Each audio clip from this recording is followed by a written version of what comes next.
mempresentasikan hasil pendapat kami tentang video pembangunan. Sebelumnya, izin memperkenalkan diri. Nama saya Kecia Sauzan dari kelas 11 IPS 4. Nama saya Ayesa Kalilabil. Saya Istimewa. Nama saya Patra Yuda Sayuti Kedarisman dari kelompok 6. Nama saya Kakak Aditya. Cekidot. Pertanyaan pertama, bagaimana menurutmu kemajuan pembangunan untuk daerah berdampak langsung ke masyarakat dalam segi ekonomi? Kesejahteraan dirasakan langsung oleh masyarakat dalam pembangunan yang diadakan.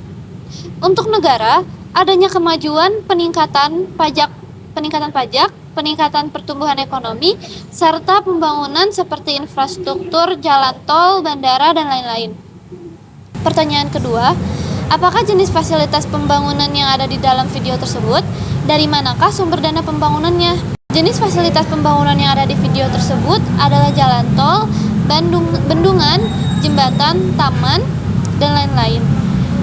Untuk dananya, kalau daerah berasal dari anggaran berskala regional di tingkat provinsi, kabupaten, dan kota. Untuk negara berasal dari anggaran pendapatan berskala nasional atau negara. Pertanyaan ketiga, apakah fasilitas tersebut memenuhi kebutuhan rakyat pada umumnya? Jelaskan manfaatnya untuk rakyat. Daerah membantu meningkatkan UMKM di tempat pembangunan baru ataupun tempat rekreasi baru sehingga UMKM meningkat. Untuk negara, terjadinya peningkatan penghasilan jalan tol dan berpengaruh dalam meningkatkan penghasilan negara. Apakah manfaat dari fasilitas tersebut dapat berpengaruh terhadap perekonomian? Jelaskan. Untuk daerah, dapat berdampak pada masyarakat melalui UMKM dan membantu perekonomian masyarakat. Untuk negara, berpengaruh meningkatkan penghasilan negara melalui pembangunan tol serta peningkatan pajak. Selanjutnya, selain dari fasilitas tersebut, kegiatan apa saja yang dibiayai pemerintah? Untuk daerah, kegiatan seperti sosial atau kegiatan lingkungan hidup seperti menanam pohon. Untuk negara, kegiatan UMKM, bantuan sosial atau bansos, dan kegiatan kebudayaan. Menurutmu bagaimana agar semua kebutuhan pembangunan dapat terrealisasi? Mungkinkah diperlukan perencanaan? Untuk daerah, tentunya harus menggunakan perencanaan supaya merata di setiap daerah. Untuk negara, membuat perencanaan supaya berguna dan tepat sasaran bagi masyarakat.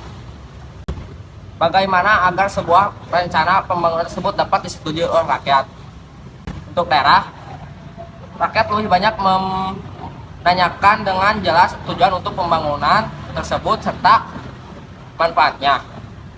Untuk negara, pejabat negara, pusat, presiden, ataupun pejabat daerah memberikan manfaat dari pembangunan tersebut kepada masyarakat. Apakah kamu bangga menjadi warga negara Indonesia? Tentu saja saya bangga dengan saya berada di negara Indonesia karena negara Indonesia adalah negara berkembang. Contohnya, berkembang dalam ekonomi Indonesia berkembang dari 2022 sampai 2023. Indonesia adalah negara yang berkembang di dalam perekonomian. Contohnya, Indonesia berkembang sejak sekarang tahun 2024. Oke. Dan kemajuan Indonesia mencapai 5,50%. Nah, untuk jajaran Indonesia tersebut, Indonesia termasuk ke jajaran 20 ekonomi terbesar di dunia. Dan Indonesia juga mempunyai bangunan-bangunan atau pertumbuhan-pertumbuhan yang semacam kereta cepat, terus bank-bank di Indonesia semakin maju, terus ya dan lain-lain. Bagaimana kontribusi sebagai seorang siswa terhadap perekonomian Indonesia? Oke, menurut saya bisa meningkatkan kualitas diri saya, terus bisa mengelola sumber daya alam, terus mengembangkan SDM manusia, terus sebagai warga masyarakat saya juga bisa mengikuti aturan-aturan yang ada di negara sendiri. Contohnya, jangan korupsi, jangan seenaknya sendiri terhadap uang. Itu bisa mengakibatkan krisis uang di Indonesia tersendiri. Ya intinya saya belajar dengan giat, saya belajar dengan sungguh-sungguh untuk menjadi warga negara Indonesia yang baik, teladan dan juga sukses. Terima kasih.